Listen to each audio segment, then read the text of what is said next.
Hey, Great Dane Mom. Hey, Cool Gamer. How you guys today? This is going to be a massive book to read, but I'm excited because I haven't actually read all of it. It was so long. There's so many photos. It's just like, it's a lot. Like, this book is thick as hell. Like, really, really big. So it looks like chapter one is actually the introduction. So I'm going to start with that. Then I've got like a video that I found on YouTube. Um, And it says, when did this come out? 3 years ago. It says, "You won't believe who Jack the Ripper is. There's new 2019 DNA test reveals his identity." So they're trying to say that we finally know who Jack the Ripper is.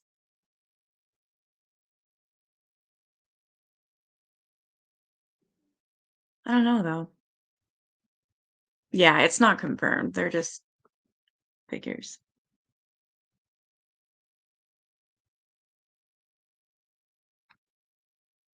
They claim it might be Jack the Ripper might actually be Aaron the Barber. Yeah, they still don't know. Hey that hi guy. Hey Chronically Be Queen. Hey Steve.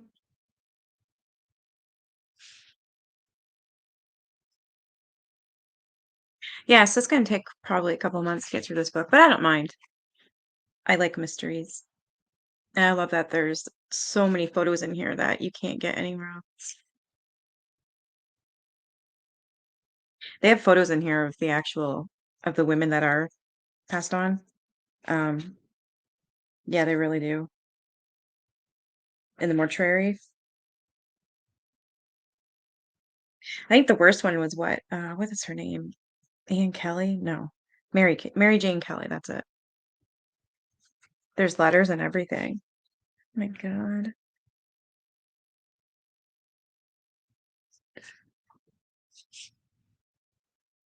Really? That's awesome. I would love to do something like that. Hey, maybe you'll be the one to find who Jack the Ripper really is. I'm sure with now, like today's technology and only that with like ancestry.com and stuff like that. There's so many websites like that where they collect the DNA. Somebody has to be related to this guy. So eventually I do believe it will be solved. I mean, that's how they caught the Golden State Killer, which is pretty awesome. I'm glad they did.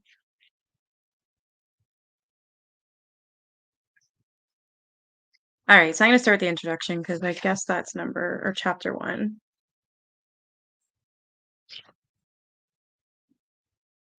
I'm still in the books that H.H. Holmes was Jack the Ripper makes perfect sense on it. Yes, exactly. That's right. Same here. I was actually just talking to another creator that I just met. I did post it on my community tab. He's pretty good. His videos are pretty good. And he did one on H.H. Holmes, and I agree. Yes, they do line up. And I've always thought, what if? What if? I don't know. I think it makes sense to me. All right. So the introduction, it says the main problem encountered in any serious study of the Whitechapel murders and the subject of Jack the Ripper is a plethora of myth and misrepresentation that surrounds the case. And there is a lot of this. Hey, Jesse. Oh, no, I'm sorry. You get sick a lot, eh? Poor guy. I'm sorry. You sound like me. Only I've been doing really good, so knock on wood.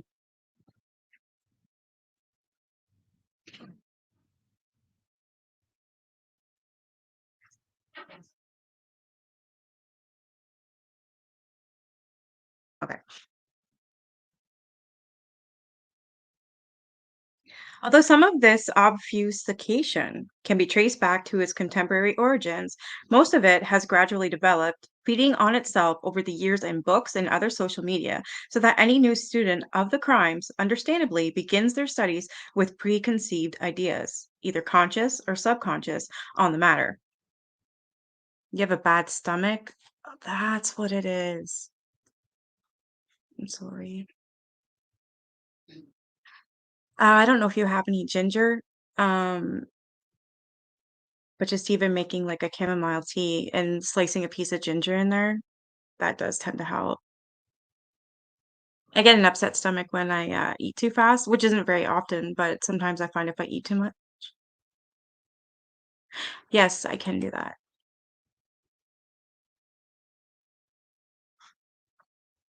Yeah.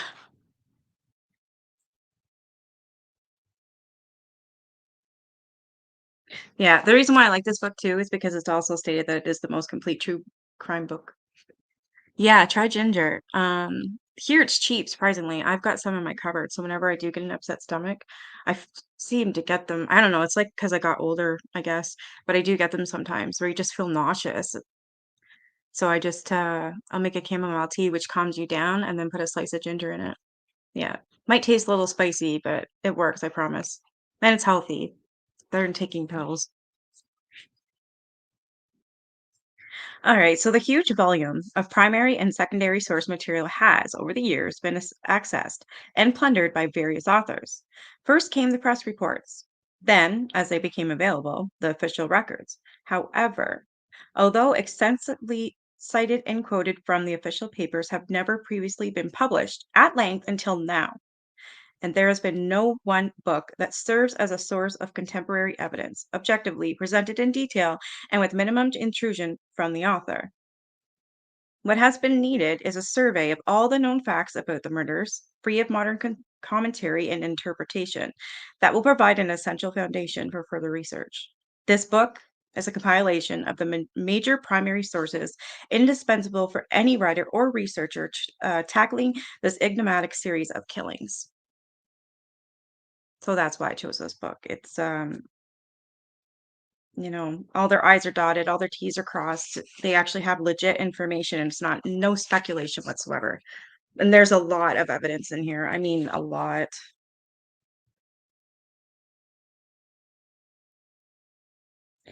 Something that struck us in our compilation of the material was that we both experienced a total new feel for the case and the social conditions of the period. We were also aware of just how much potential significant detail it is possible to overlook. In some instances, this reshaped our thinking on and perception of various aspects of the police investigation. Theories about the murders were expounded at the time, but these were ideas shaped by the contemporary context in which they were set. Some of them were very unlikely, others perhaps not so, but they demonstrate the way in which the great mystery took hold of the intellects of time. And they reveal the very human desire to find answers to an unsolved series of murders that was, even then, of international interest. The police were under pressure from Home Office officials who were demanding results from a force already stretched to its limits. Lack of modern forensic science aids was obviously also a telling factor, and even the medical experts could not agree. The extant police and Home Office records on the murders held at the Public Record Office at Kew, Southwest London, and other archives are vast and impossible to quote in full, as are the newspaper reports. Therefore, a degree of selectivity has been imposed, but not in such a way as to affect the value of the relevant source material available. All the main official reports are included in full. So that's awesome. All right, you have a good night. Try that. And hopefully, I hope it works for you, kiddo.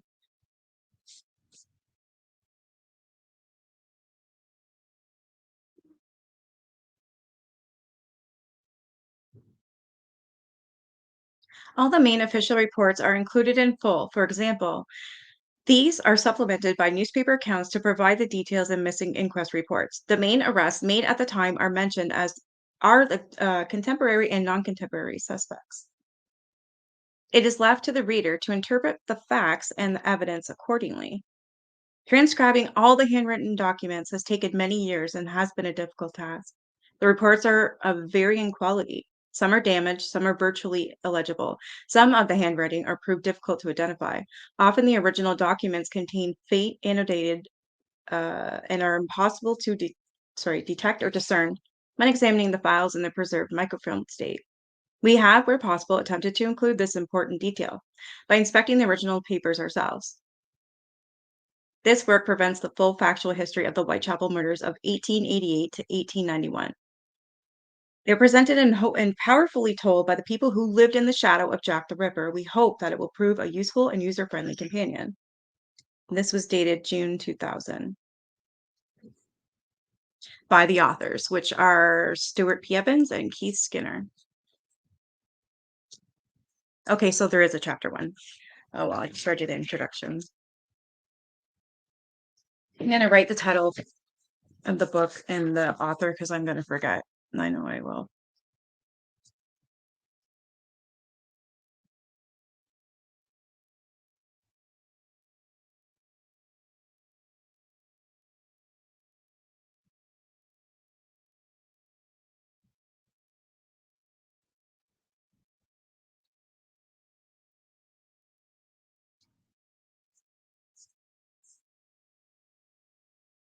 Oops.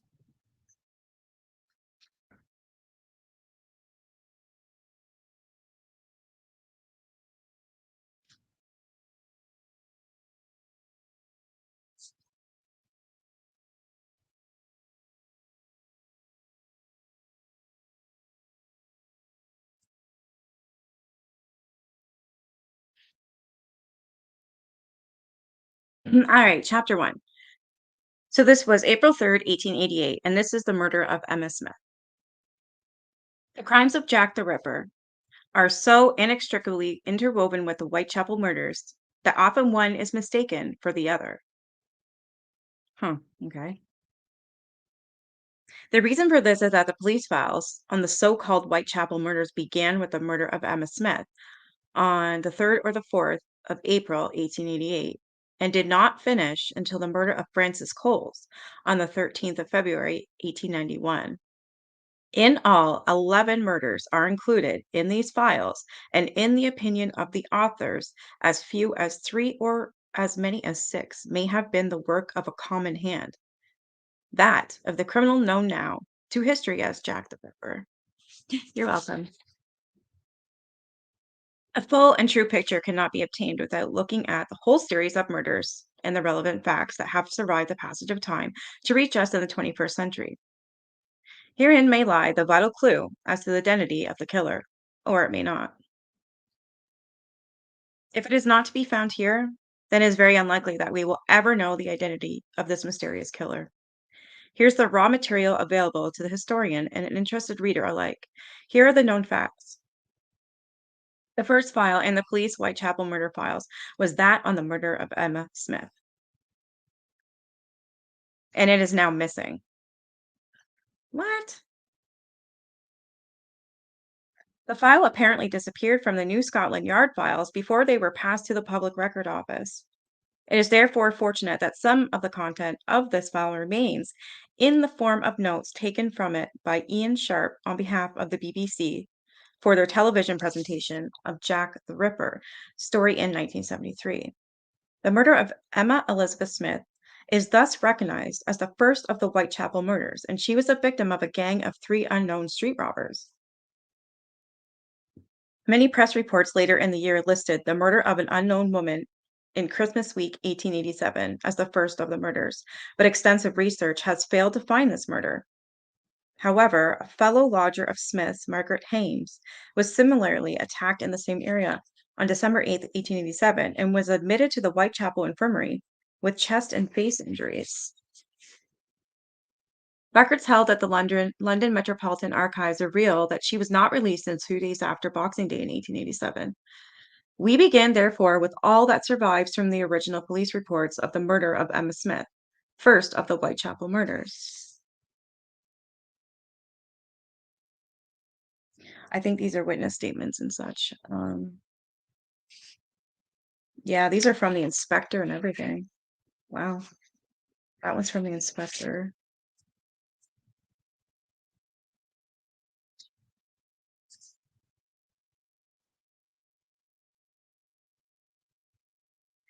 Emma Elizabeth Smith, 18 George Street, Spitalfields, son and daughter living in Finsbury Park area.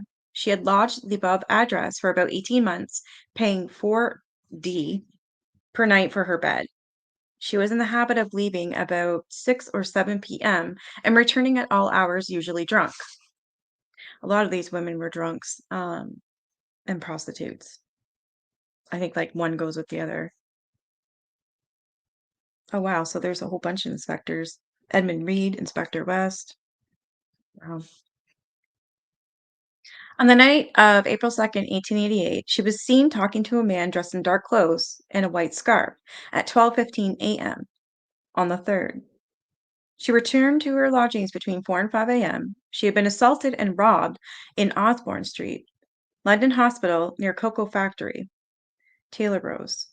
She was attended to by Mr. George Haslip, house surgeon. She died at 9 a.m. on the 4th.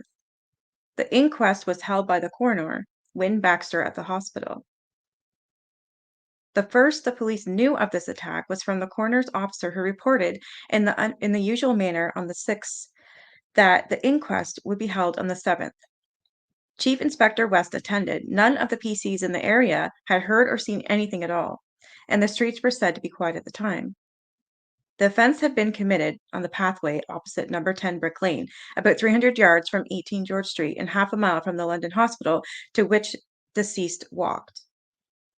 She would have passed a number of PCs en route, but none was informed of the incident or asked to render assistance. The peritoneum had been penetrated by a blunt instrument thrust up the woman's passage and peritonitis set in which caused death.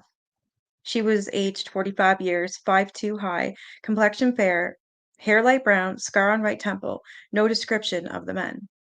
This was Inspector Edmund Reed. That's exactly why I think that. Yep, same here, SD.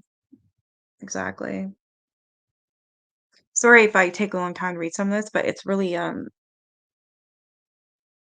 it's not our language, you know what I mean? It's all British, so it's hard to understand what they're saying. A further report by Chief Inspector West was included. Her head was bruised, her right ear torn, rupture of the peritoneum. According to statements made by according to statements made by deceased, the motive was robbery. Huh? Oh, okay, she got so what? I'm confused.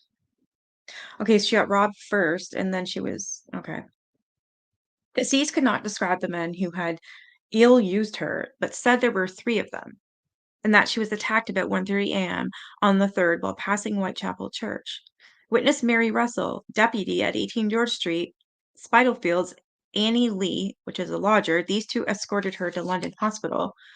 George Haslip and Margaret Hames, lodger at the above address, who was last to see her alive. Coroner further expressed his intention of forwarding the particulars of the case to the public prosecutor as being one requiring further investigation with respect of the person or persons who committed the crime. Witnesses stated that they didn't think it necessary to report the circumstances to the police. Whole of police on duty deny all knowledge of the occurrence. Hey, Heavenly Cow. I was gonna say Heavenly Gang. Okay, and that was done by Inspector West. It says inquiry to be taken up by Inspector Reed. The newspapers, however, did carry reports of the inquest, and the following appeared in the Morning Advertiser of Monday 9th April 1888 on page 7. The horrible murder in Whitechapel. So if this is where it started, this has nothing to do with Jack the Ripper if there was 3 assailants, but is it 3 assailants that had unalived her or just the 3 that robbed her that was witness to? I guess I'm just gonna have to keep reading and find out. Mr. Win Baxter held on Saturday morning at the London Hospital an inquiry into the circumstances attending the death of an unfortunate named Emma Eliza Smith, who was assaulted in the most brutal manner early on Tuesday morning in the neighborhood of Osborne Street, Whitechapel. Mary Russell, the deputy keeper of a common lodging house in George Street, Spitalfields, stated that the deceased, who had lived 18 months in the house, left home on Monday evening in her usual health and returned between 4 and 5 the next morning, suffering from horrible injuries. The woman told witness that she had been shockingly ill-treated by some men and robbed of her money. I don't mean to laugh, but It's just like, I have been ill-treated, like, you think? You have to catch up later? Alright, well, hello, Brenda. That was a good movie. Yeah, I like that movie too. It was good.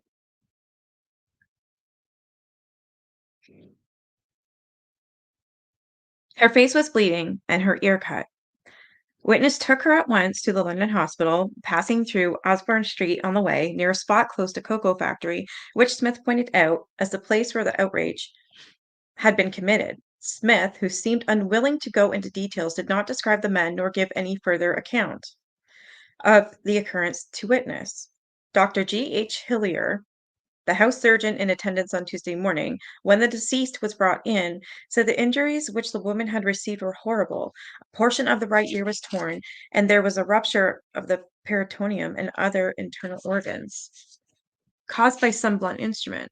The account given of the occurrence by the unfortunate woman to the doctor was that about 1:30 on Tuesday morning, when near Whitechapel Church, she crossed over the road to avoid some men who followed and assaulted her, robbed her of all the money she had, and then committed the outrage.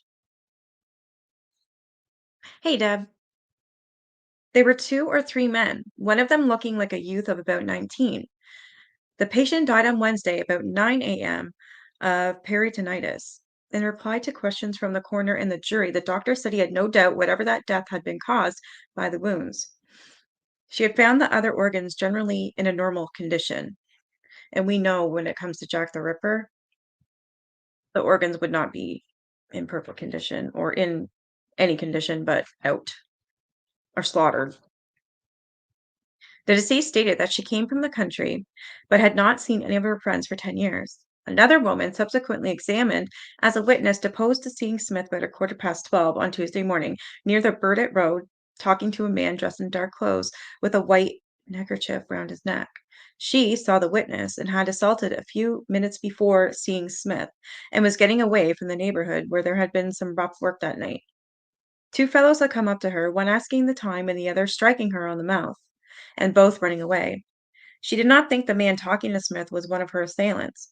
Mr. John West, Chief Inspector of Police of the H Division, said he had no official information of the occurrence. He had questioned the constables on duty in the Whitechapel Road at the time, but none of them had either seen or heard any such disturbance as that indicated in the evidence, nor had seen anyone taken to the hospital. He would make inquiries as to Osborne Street in the consequence of what had transpired at the inquest. The coroner, in summing up, said that from the medical evidence, which must be true, it was perfectly clear that the poor woman had been murdered, but by whom there was no evidence to show.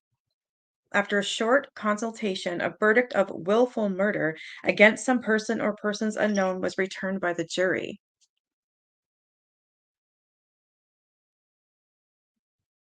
Yeah, he's guilty, right? Good. Sick bastard. No, don't worry about it. That's something I wanted to know anyways. A similar report was carried in Lloyd's Weekly News of Sunday, 8 April 1888 on the front page, and is worth citing as it adds important pieces of evidence missed from the previous report. Horrible murder in Whitechapel. Okay, so that's crazy. So I don't know if this is a report, if this is a newspaper thing. No, another report. Okay. Mr. Wynne Baxter held an inquiry yesterday morning at the London hospital into the terrible circumstances attending the death of an unfortunate named Emma E. Smith, who was assaulted in the most brutal manner early on Tuesday morning, last in the neighborhood of Osborne Street, Whitechapel, by several men. The first witness, Mary Russell, the deputy keeper of a lodging house in George Street, Spitalfields, disposed to the statement made by the deceased on the way to the London hospital, to which she was taken between 4 and 5 o'clock on a Tuesday morning. The deceased told her she had been shockingly maltreated by a number of men and robbed of all her money she had. Her face was bleeding and her ear was cut. She did not describe the men, but said one was a young man of about 19. She also pointed out where the outrage occurred.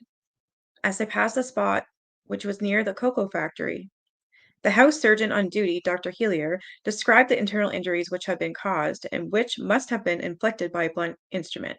It had been penetrated the peritoneum, producing peritonitis, which was undoubtedly the cause of death in his opinion. The woman appeared to know what she was about, but she had probably had some drink. Just the way they talk is it's funny. So yeah, the woman appeared to know what she was about, but she had probably had some drink. Her statement to the surgeon as to the circumstances was similar to that already given in evidence. He had made a post-mortem examination, described the organs as generally normal. He had no doubt that the death was caused by the injuries to the perineum, the abdomen, and the peritoneum. Great force must have been used. The injuries had set up peritonitis, which resulted in death on the following day after admission. Another woman gave evidence that she had last seen Emma Smith between 12 and 1 on Tuesday morning, talking to a man in black dress, wearing a white handkerchief. I wonder if that was Jack the Ripper, but he didn't harm her. Those 3 guys did because they were the ones that attacked her. They cut her ear and her abdomen and everything, and she died from her injuries. I don't think this has anything to do with Jack the Ripper, except for maybe that was the man she was talking to, but I don't believe he had anything to do with her murder. Hey, country girl Brenda. Because it says on Tuesday morning, talking to a man in black dress wearing a white neckerchief. It was near Farrant Street, Verdant Road. She was hurrying away from the neighborhood as she had herself been struck in the mouth a few times before some young men. She did not believe that the man talking to Smith was one of them. The quarter was a fearfully rough one. Just before Christmas last, she had been injured by men under circumstances of a similar nature, and was a fortnight in the infirmary. Mr. Chief Inspector West H Division said he had made inquiries of all the constables on duty on the night of the 2nd and the 3rd in April in the Whitechapel Road, the place indicated. The jury returned a verdict of willful murder against some person or persons unknown.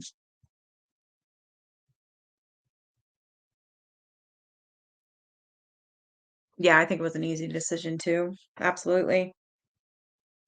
Chapter 2. Okay, so that was the first murder, but like I said, I don't think that had anything to do with Jack the Ripper, and her name was Emma Smith.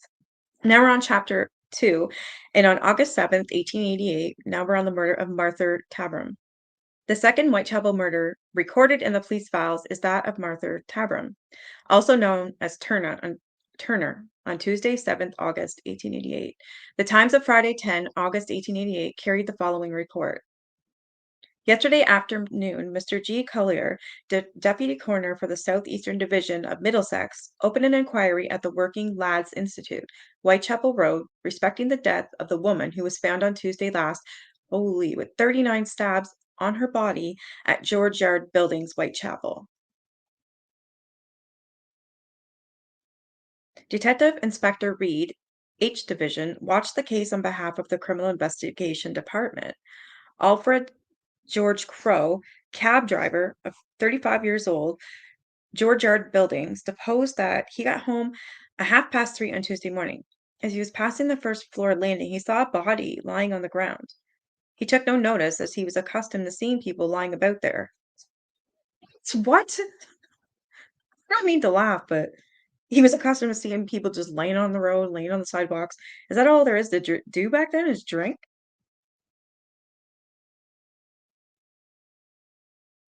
So he was accustomed to seeing people lying about there. He did not then know whether the person was alive or dead. He got up. Wouldn't you check though? But apparently he's accustomed to it. He got up at 9:30, and when he went down that staircase, the body was not there. Witness heard no noise while he was in bed. John S. Reeves, of 37, George Yard Buildings, a waterside laborer, said that on Tuesday morning he left home at 4:45 to seek for work. When he reached the first floor landing, he found the deceased lying on her back in a pool of blood. He was frightened and did not examine her, but at once gave information to the police. He did not know the deceased. The deceased's clothes were disarranged as though she had had a struggle with someone. Witness saw no footmarks on the staircase, nor did he find a knife or other weapon. Police Constable Thomas Barrett, 226H, said that the last witness called his attention to the body of the deceased. He sent for a doctor who pronounced life extinct. I just love the way they talk, though. I don't know, seems more meaningful or something. Dr. T.R. Killian, of 68 years old, Brick Lane, said that he was called to the deceased and found her dead. She had 39 stabs on the body. She had been dead some 3 hours. Her age was about 36, and the body was very well nourished. I think that means he's saying that she's fat, maybe? Witnesses had since made a post-mortem examination of the body. The left lung was penetrated in 5 places, and the right lung penetrated in 2 places. The heart, which was rather fatty, okay, so she was overweight, was penetrated in 1 place, and that would be sufficient to cause death. The liver was healthy, but was penetrated in 5 places. The spleen was penetrated in 2 places, and the stomach, which was perfectly healthy, was penetrated in 6 places. The witness did not think all the wounds were inflicted with the same instrument. The wounds generally might have been inflicted by a knife, but such an instrument could not have inflicted one of the wounds, which went through the chest bone. His opinion was that one of the wounds was inflicted by some kind of dagger, and that all of them were caused during life. Wow. Hey, Mama 3. Ellie, shut it.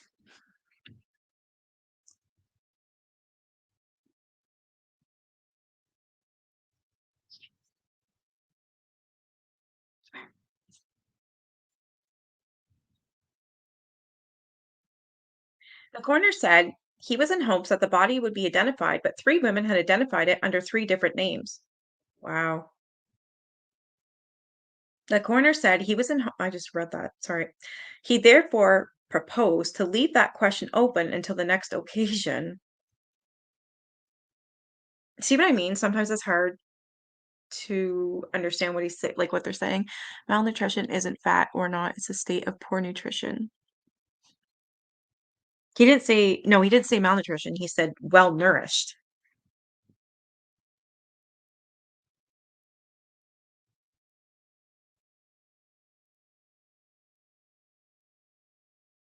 The case would be left in the hands of Detective Inspector Reed. Now, Detective Reed was the one that investigated the first murder, who would endeavor to discover the perpetrator of this dreadful murder. It was one of the most dreadful murders anyone could imagine. The man must have been a perfect savage to inflict such a number of wounds on a defenseless woman in such a way. The inquiry would be adjourned for a fortnight. The case was then adjourned. And so the public was first presented with the basic facts of the first of what was to become a recognized series of murders in the Whitechapel district. It is here that the first of the extant police reports takes up the story in a report dated 10th of August, 1888, by Inspector E. Elliston, H Division, Metropolitan Police. No, I didn't. No, I said, but this one was well nourished. And so the public was first present. Oh my God, I just read that. Okay. The Metropolitan Police, H Division, August 10th, 1888. I beg to report that at 4:50 a.m., 7th Inspector John Reeves of 37 George Yard Buildings, George Yard, Whitechapel, was coming down the stairs of above buildings to go to work when he saw a woman lying on the first floor landing.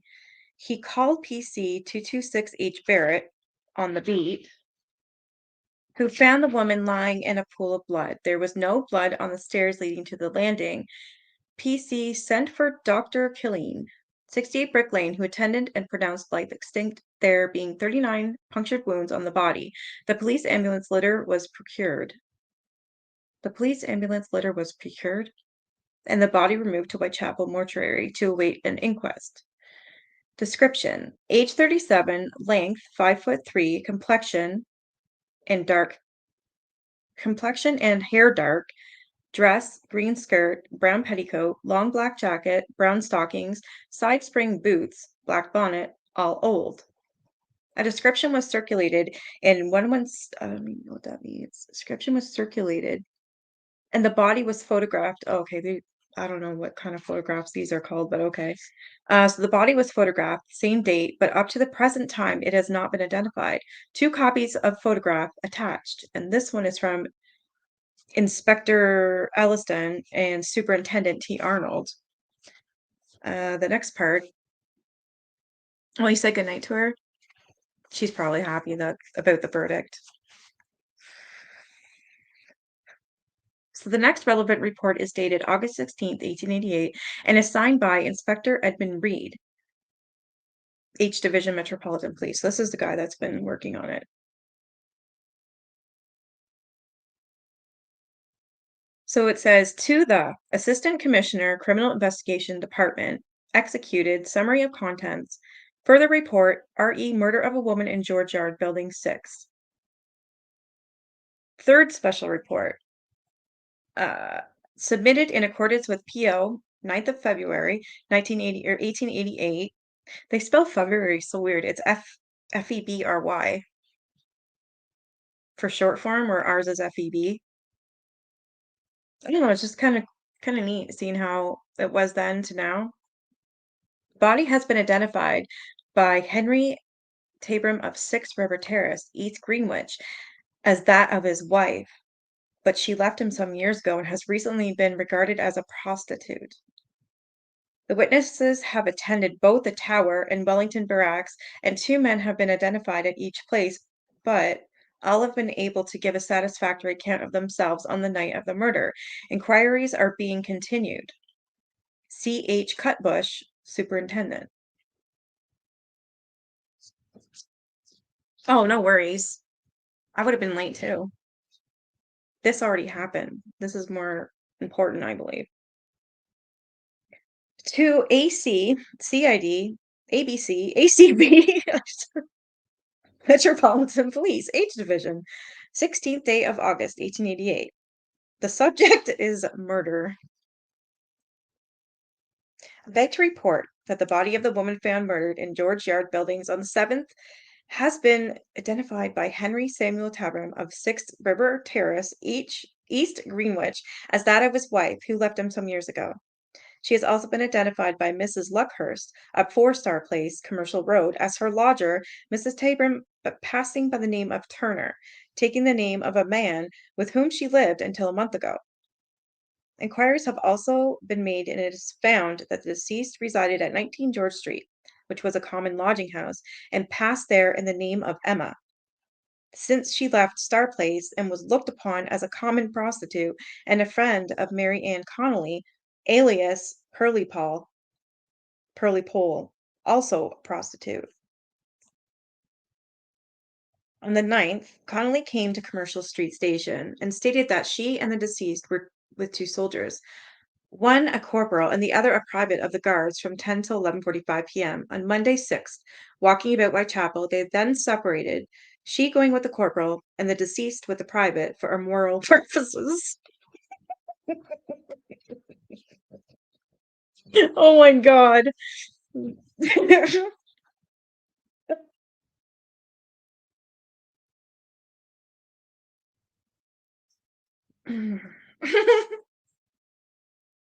It's a cute way of saying it.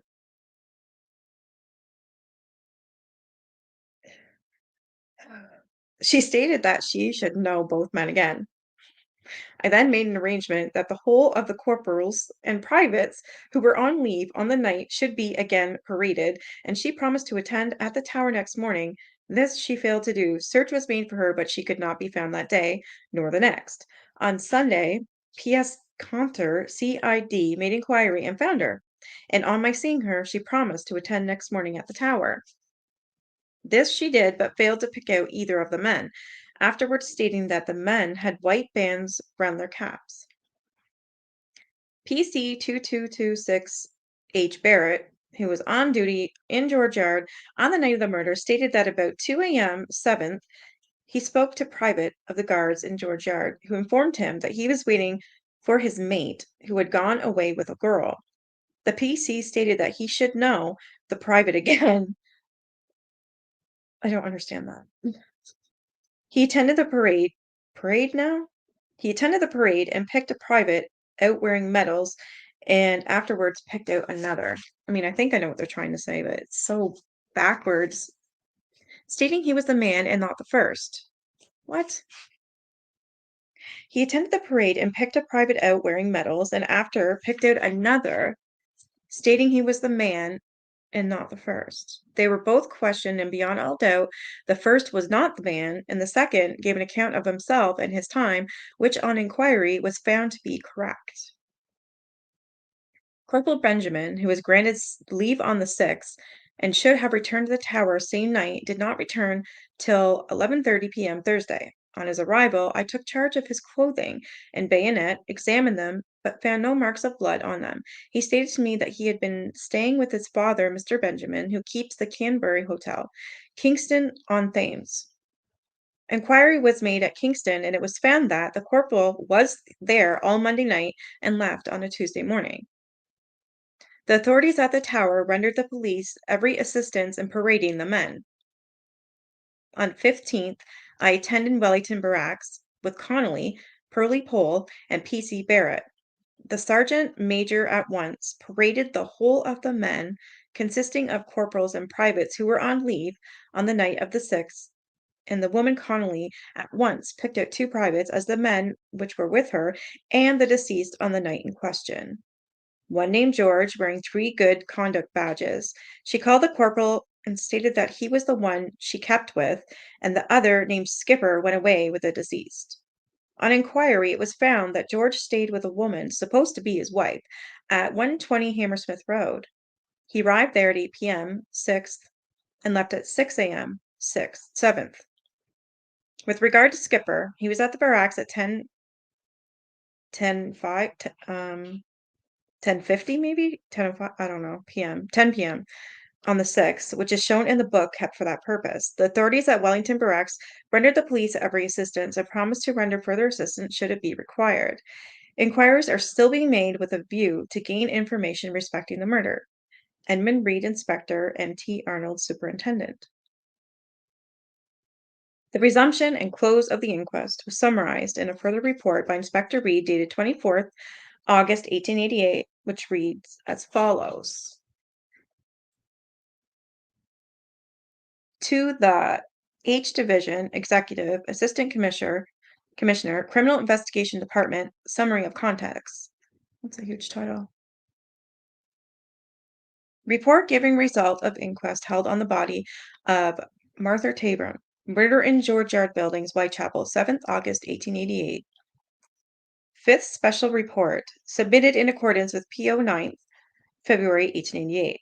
The inquest was resumed 23rd when the evidence was completed and a verdict of willful murder against some person or persons unknown returned.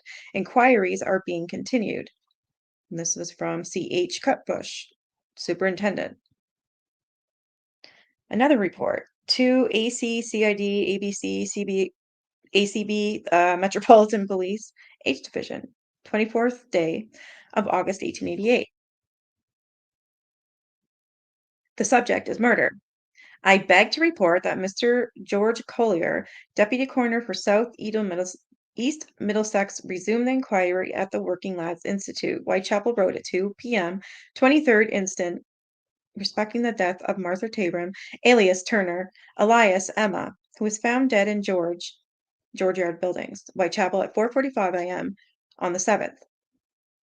Mr. Henry Samuel Tabram, 6 River Terrace, East Greenwich, attended and identified the deceased as his wife, who left him about 13 years ago. Henry Turner, Victoria Working Men's Home, Commercial Street East, proved living with the deceased about 12 years until about 3 weeks prior to her death when he left her. Mary Bosefield of 4 Star Place, Commercial Road East, proved that the deceased and Turner rented a room at her house for about 4 months and left in debt about 6 weeks ago without giving any notice. Anne Morris, sister-in-law of the deceased, residing at 23rd Lipson Street, Cambridge Heath Road, proved seeing her outside the White Swan PH Whitechapel Road at 11 p.m. on the 6th, which was a bank holiday. Mary Ann Connolly, her alias was Pearlie Pole, stated that she was drinking with the deceased and two soldiers at several public houses in Whitechapel from 10 to 11:45 p.m. on the 6th when they separated the Connolly going up Angel Court with one of the soldiers whom she believed to be a corporal and the deceased up George Yard with the other soldier, and I saw nothing more of her until she saw her body in the dead house next day. The coroner afterwards addressed the jury, who returned a verdict of willful murder against some person or persons unknown. Careful inquiries are still being made with a view to obtain information respecting the case. And this is by Edmund Reed. So this is what, their second or third report now? One, two, three. A further report by Edmund Reed, local inspector, dated September 24th, 1888, furnishes further details of the actions taken by the police in attempting to identify the unknown soldiers who had accompanied Tabram and Connolly on the night of the murder. Metropolitan Police H Division. So this was September 24th, 1888. And the subject is murder in George Yard. RE inspection of guards at the Tower and Wellington Barracks. I beg to report that I attended at the Tower on the 7th ultimo with PC 226 H. Barrett, the officer who was on duty in George Yard on the night of the murder, and who stated that he saw and spoke to a guardsman at 2 a.m. in George Yard on the 7th. I saw the sergeant major and explained to him my business. He at once conducted the PC to the guard room, where he was shown several prisoners. But the PC failed to identify any one of them, stating as his reason that they were not dressed. Okay, so because they're not dressed, he didn't recognize them, I guess. I then arranged to have a parade of all the privates and corporals who were on leave on the night of the 6th at 11 a.m. 8th. On that date, I attended with the PC and directed him to carefully. On that date, I attended with the PC and directed him to be careful as to his actions, because many eyes were watching him, and a great deal depended on his picking out the right man, and no other. The PC was kept rounded by the sergeant's mess until the men were on parade, when I directed him to walk along the rank and touch the man he saw in George Yard, if he was there.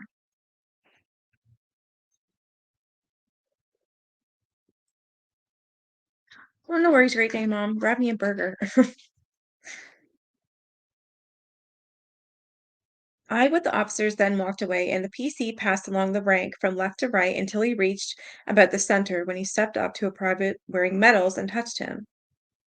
I went and I met the PC coming towards me, when he told me he had picked out the man. I told him to be certain and have another look when he returned to the rank, passed along and picked out a second man at about 6 or 7 away from the first. I asked him how he came to pick out two, when he replied, the man I saw in George Yard had no medals, and the first man I picked out had. I directed him to stand away. I wish I could do. I'd go for a burger.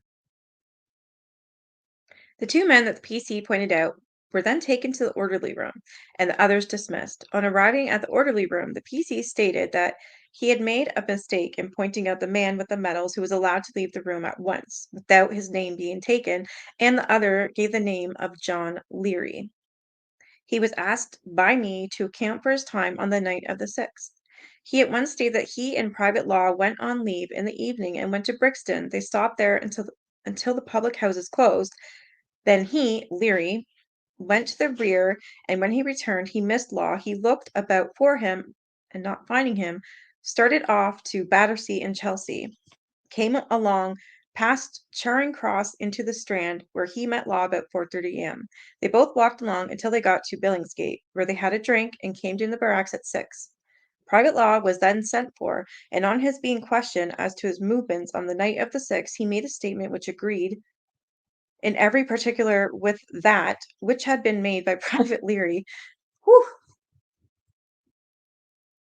They were unable to give me the name of any person to whom I could refer. I felt certain in my own mind that PC had made a great mistake, and I allowed the men to leave the orderly room. On 9th, I was present at the Tower at 11:30 p.m. when Corporal Benjamin returned. This man had been absent without leave since the 6th. I at once took charge of his clothing and bayonet, and asked him to account for time. He stated that he had been staying with his father, Mr. Benjamin, landlord of the Canterbury Hotel, Kingston on Thames, the whole of the time. On inquiry, I found this to be true. I examined his clothing and bayonet, but could find no marks of blood on them. I arranged for another parade of corporals and privates at 11 a.m. 10th, to enable Mary Ann Connolly, alias Pearly Pole, to pick out the two men who were in the company of the deceased and herself on the night of the 6th. On 10th, Connolly could not be found. Really?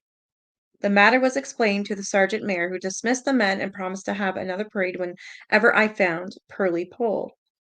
On 12th, found Pearly Pole and arranged for parade at 11 a.m. 13th, she attended at the tower, and on looking at the men said, "They are not here." They had white bands round their caps. I thanked the authorities for the assistance rendered to police, and they expressed themselves satisfied with the manner in which I had conducted in an inquiry and promised to give any further assistance should it be required. So were they sailors? On the 14th, I arranged for a parade of corporals and privates at the Wellington Barracks who were on. Did I just read that? I think I did. Nope, I didn't. I intended with Pearly Pole when she picked out two privates as the men, which were with her and deceased on the night of the murder. One named George, wearing three good conduct badges, she called the corporal and stated that he was away with the deceased. On this, they were both taken into a room and questioned. Skipper stated that he was in barracks at 10 p.m. on the 6th. This was proved by the books kept in barracks. George stated that he was at 120 Hammersmith Road from 8 p.m. on the 6th till 6 p.m. on the 7th. This on inquiry was found to be correct. He stayed there with his wife beyond doubt. The authorities at Wellington Barracks rendered every assistance for which I thanked them. They also expressed themselves satisfied with the manner in which the identification had been arranged. Inquiries were made to find some other person who saw the deceased, and Pearly Pole was the privates on the night of the 6th, but without success, and Pearly Pole and the PC having both picked out the wrong men, they could not be trusted again, as their evidence would be worthless. And this was again by Edmund Reed, the inspector. I think now we're on a summary, apparently. An overall summary of the inquiries made into the murder of Martha Tabram by Chief Inspector Donald S. Swanson, dated September 1888, is included. So here are the details of reports in tabular for reference. So this is the Metropolitan Police Criminal Investigation Department, Scotland Yard. This day is September 1888. The subject is murder of Martha at 37 George Yard, Buildings. I beg to report that the following are the particulars respecting the murder of Martha Tabram. 4:50 a.m., 7th August 1888, body of a woman. I don't understand why there's so many reports by all these different inspectors. I mean, shouldn't there be one in coroner? And I mean, unless it didn't add up for the certain crime or something, and then have another one, but to have all these statements by all these different inspectors and constables and stuff, it's just weird to me. I guess that's how they did it then. I mean, they're all saying the same thing.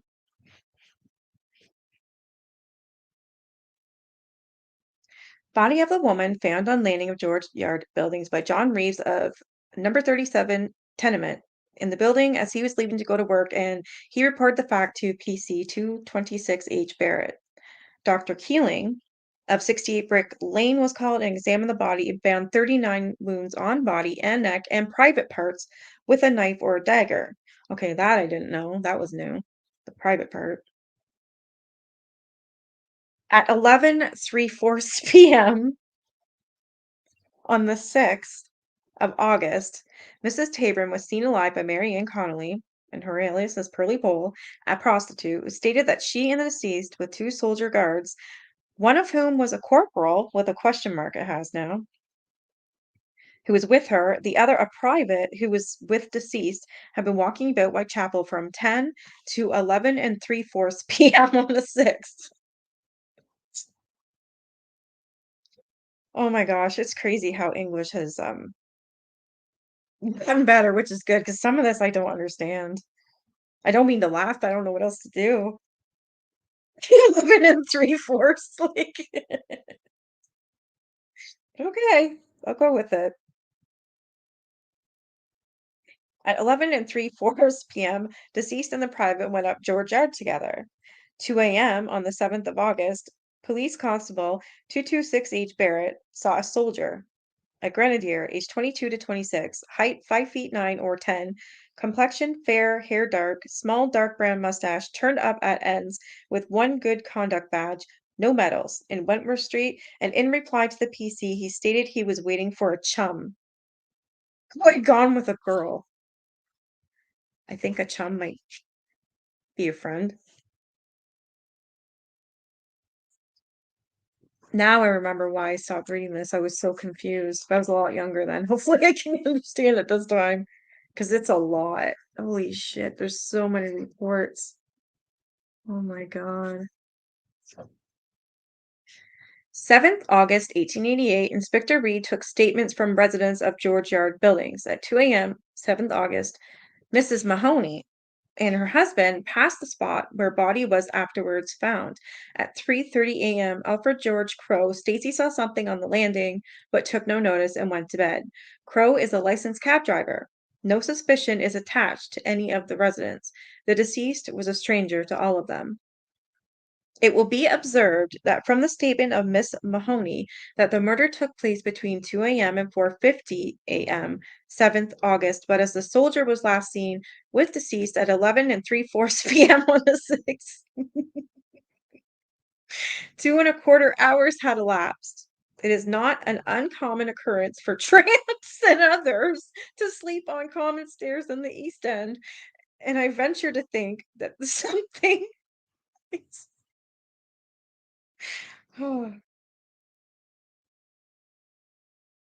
it is not uncommon occurrence for tramps and others to sleep on a common stairs in the East End, and I venture to think that the something which the cabman Alfred George Crow saw was the body of Martha Tabram, as close inquiry did not elicit that she had been seen with anyone else than a soldier, although from the lapse of time it is possible she might have been the following were the steps taken by police. 7th August 1888,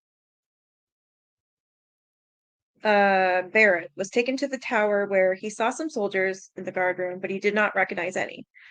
11 a.m., 8th August 1888, the Grenadier Guards who were on leave or absent on night of 6 were paraded, and PC 226H saw them when he picked out one with medals and then another, both of whom were taken to the orderly room, where the PC admitted his mistaken identity in the first, and his name was not taken. The second man, John Leary, gave an account of himself on that night, which private law to whom he referred, and who was brought into the orderly room, corroborated without communicating with Leary, thus clearing Leary. Okay, so Leary was cleared. And the other guy with the medals was dismissed because the actual, oh my God.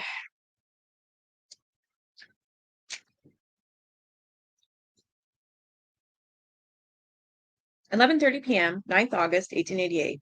Corporal Benjamin returned, having been absent without leave since 6th August. His clothing and bayonet were examined, but no marks of blood were on them. He accounted for his time as having stayed with his father at the Canterbury Hotel, Kingston, which was confirmed on inquiry by the police. 11 a.m., 10th August, parade of soldiers at the tower arranged, but the woman Connolly could not be found. 11 a.m., 13th parade of soldiers at the tower. Connolly saw them and said they are not here, and they had white bands around their caps. On the 14th, arranged for parade of Coldstream Guards who were on leave or absent on the 6th at Wellington Barracks.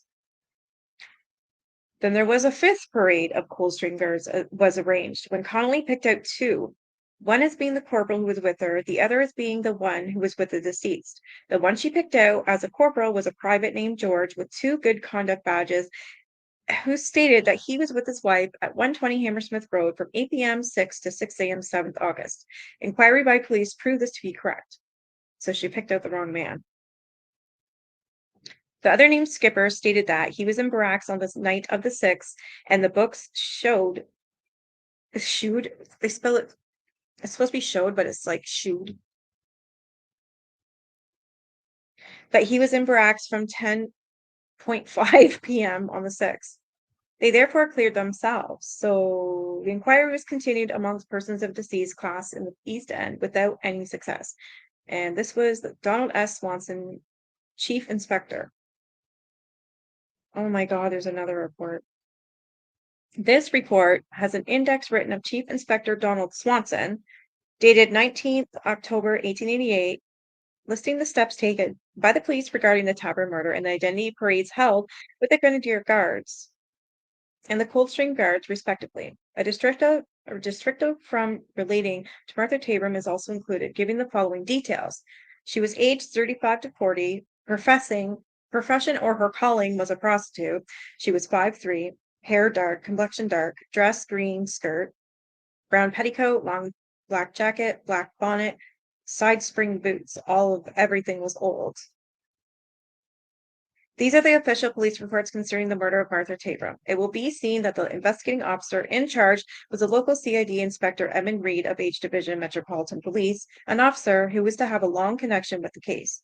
The result of the inquest can be found in the Times of Friday, 24th August 1888, page 4, column 3. Okay. Inquests. Yesterday afternoon, Mr. George Collier, the deputy coroner for the southeastern divisions of Middlesex, resumed the inquiry at the Working Lads Institute, Whitechapel Road, respecting the death of the woman who was found dead at George Yard Buildings on the early morning of Tuesday, the 7th. With no less than 39 wounds on various parts of her body, the body has been identified as that of Martha Tabram, aged 39 and 40 years, the wife of a foreman packer at a furniture warehouse. Henry Samuel Tabram, 6 River Terrace, East Greenwich, husband of the deceased woman, said he last saw her alive about 18 months ago in the Whitechapel Road. They had been separated for 13 years, owing to her drinking habits. She obtained a warrant against him.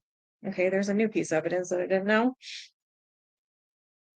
For some part of the time, witness allowed her 12 S a week, but in consequence of her annoyance, he stopped the. Okay, so he was paying her 12 cents a week. Okay, my bad.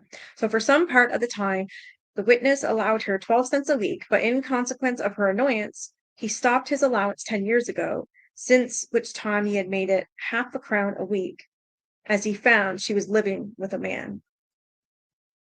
Henry Turner, a carpenter staying at the Working Men's Home, Commercial Street, Spitalfields, stated that he had been living with the woman Tabram as his wife for about 9 years. 2 or 3 weeks previously to this occurrence, he ceased to do so. He had left her on 2 or 3 occasions in consequence of her drinking habits, but they had come together again. He last saw her alive on Saturday the 4th in Leadenhall Street. He then gave her 1 cent, 6 and 6 what? Gave her 1 cent to get some stock. When she had money, she spent it in drink. While living with witnesses, deceased's usual time for coming home was about 11 o'clock.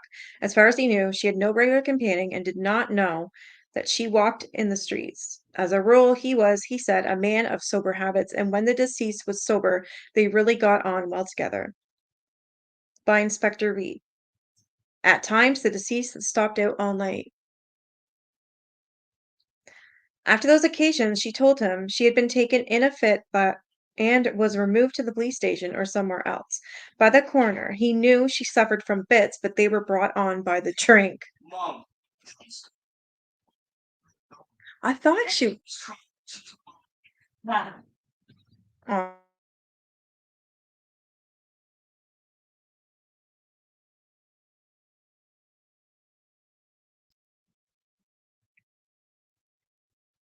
Mrs. Mary Bosefield, wife of a woodcutter residing at 4 Star Place Commercial Road, knew the deceased by the name of Turner. She was formerly a lodger in her house with the man, Turner. Deceased would rather have a glass of ale than a cup of tea, but she was not a woman who got continually drunk, and she never brought home any companions with her. She left without giving notice and owed 2 weeks' rent.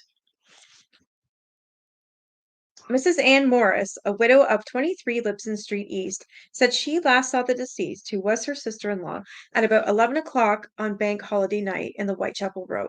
She was then about to enter a public house.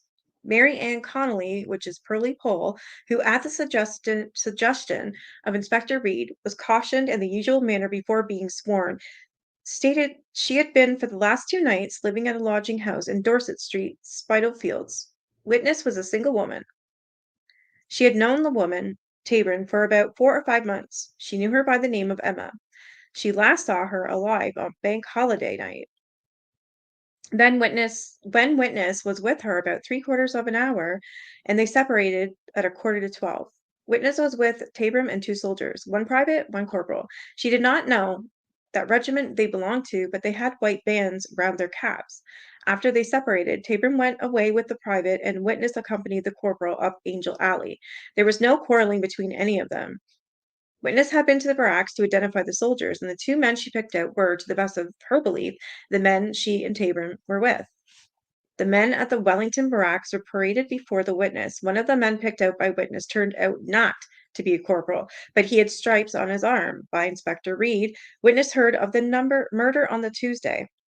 Since the occurrence, witness had threatened to drown herself. What? But she only said it for a lark. She stayed away 2 days, 2 nights, and she only said that when asked where she was going. She knew the police were looking for after her, but she did not let them know where her whereabouts were. By a juryman, the woman Tabram was not drunk. They were, however, drinking at different houses for about an hour and 3/4. They had ale and rum. Detective Inspector Reed made a statement of the efforts made the police to discover the perpetrator of the murder. Seems like every report, there seems to be a little bit more added to it, like being stabbed in the private parts.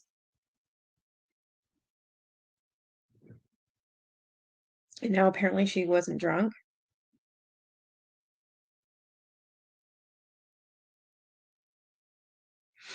Several persons had stated that they saw the deceased woman on the previous Sunday with a corporal, but when all the corporals and privates of the Tower and Wellington barracks were paraded before them, they failed to identify the man. The military authorities afforded every facility to the police. Pearlie Pole picked out two men belonging to the Coldstream Guards at the Wellington barracks.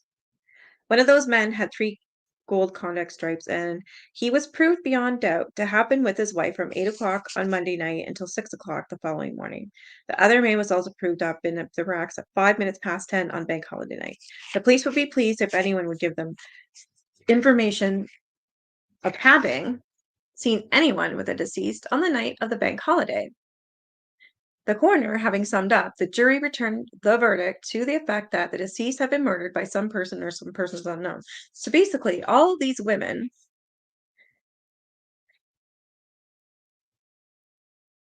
Mary Tabram, the first one was Emma Smith. They're all murdered by persons or by a person or persons unknown. Now we're on chapter 3. I will read this on Thursday. Um, chapter 3 is, you guys probably remember this name, Mary Ann Nichols.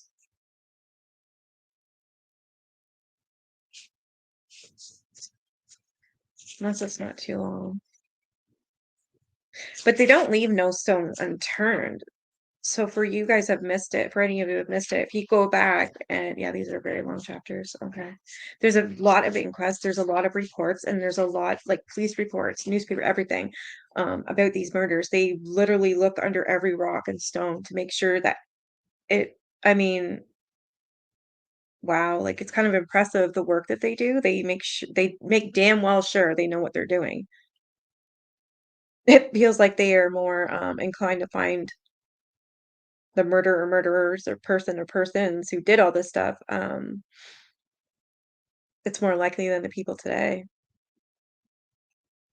That's a lot of reports, though.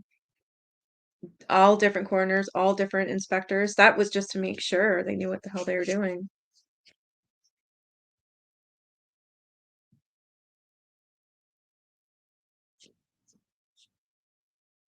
Oh my God, I just barely touched this book.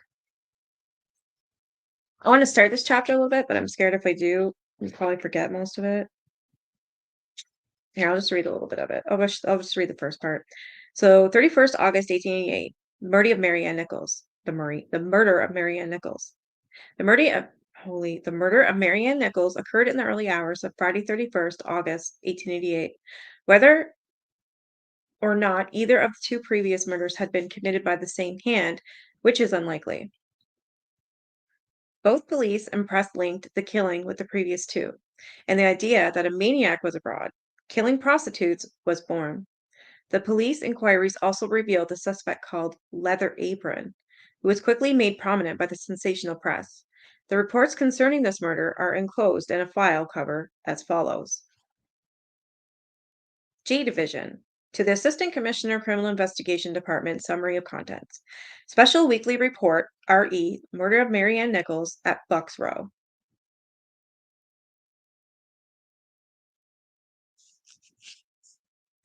I have a video here too. It's 10 minutes long. They claim that they found who Jack the Ripper is, which is bullshit. My God, this is gonna go on forever, but it's okay. I'm glad I get to read. I'm just gonna play this real quickly and then I'll end the stream. You guys are probably getting bored.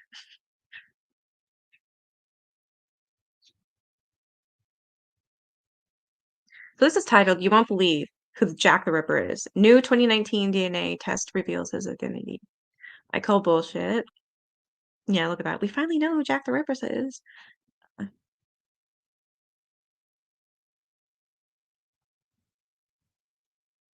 In terms of mysteries of the criminal world and the whodunit question that eclipses all others, there is nothing more mysterious than who was Jack the Ripper. You might have seen countless movies on the subject, read myriad books on the topic, or listened to a plethora of online sleuths that think they have cracked the mystery. But let's face it. What a waste of a video. But I wanted to see what they had to say. Yeah. Hello, Great Dane. I do have a couple photos I'll put on the community tab. My God, all these people. Like, there's constables, commissioners, there's doctors, and everybody that was involved in this case.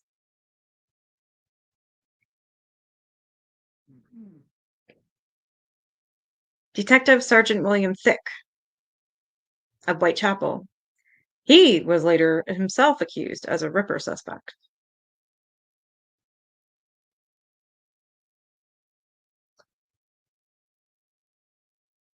Wow, all these inspectors and sergeants, and they're all accused of being the Ripper.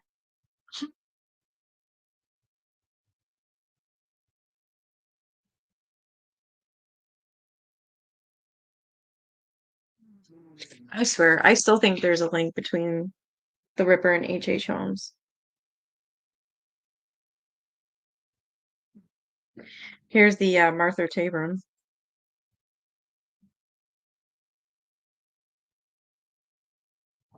Let's see.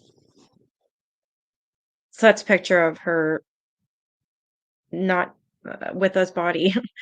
This is I'm assuming this is one of the pictures they took and she's at the morgue. You think so too, Great Dane?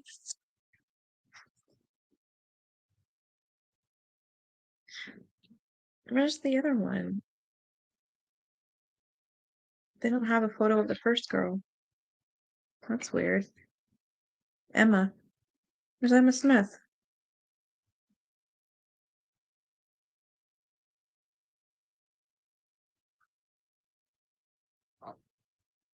Nothing to do with Martha Smith. There's nothing.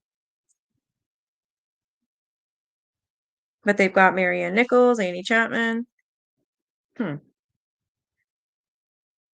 There's all these letters and descriptions and everything too. I'll put them on my community tab and you just have to like make them bigger so you can read it. Since there is like letters and stuff.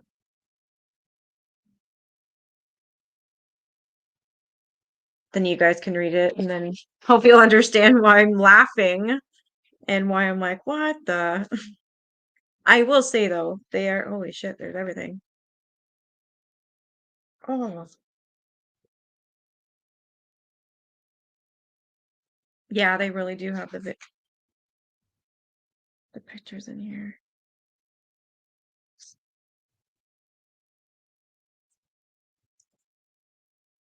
That's what I know, I think that too. And there's this guy that I kind of just randomly found, and he did the H.H. Holmes one, and I told him, I said, I'm gonna do this one if you're interested. And I was like, um, I don't know, I love his work. It's really good.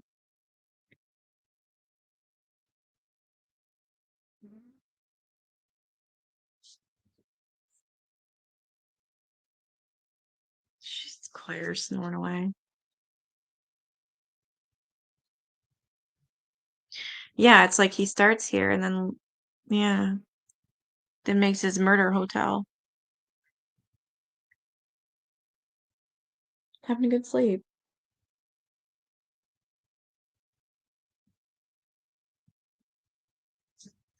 All right, I'll take these pictures. I'm gonna start a playlist too, so that every time I make a video, because it looks like it's a really big book. I don't know if I should do it. I think I should do it twice a week, just because it's so big, and I don't want to forget. Like right now, we're on the third murder of Mary Ann Nichols, and this is where they start putting two and two together. Apparently, the first name that he ever had, besides Jack the Ripper, was Leather Apron.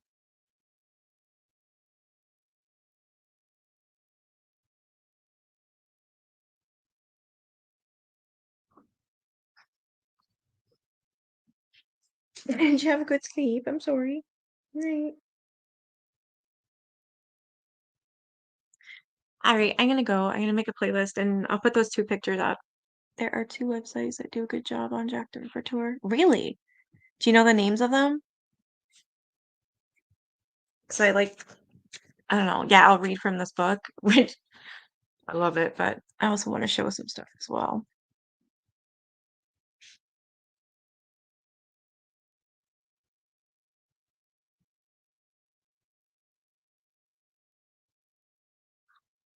So what do I do? Just type in Jack the Ripper tour?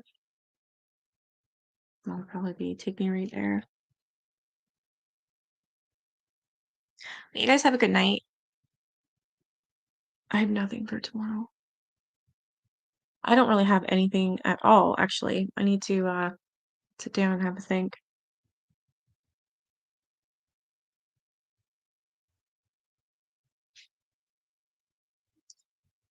All right, you guys have a good night. I probably will be back tomorrow.